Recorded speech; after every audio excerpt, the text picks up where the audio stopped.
केशवाय नमः। ॐ नारायणाय नमः।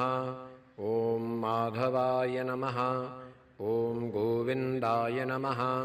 ॐ विष्णवे नमः। ॐ मधुसूदनाय नमः। ॐ त्रिविक्रमाय नमः।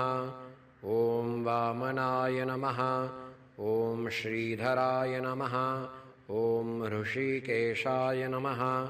ॐ पद्मनाभाय नमः। ॐ दामोदराय नमः। ॐ सङ्कर्षणाय नमः। ॐ वासुदेवाय नमः। ॐ प्रद्युम्नाय नमः। ॐ अनिरुद्धाय नमः। ॐ पुरुषोत्तमाय नमः। ॐ अधोक्षजाय नमः। ॐ नारसिंहाय नमः। ॐ अच्युताय नमः। ॐ जनार्दनाय नमः।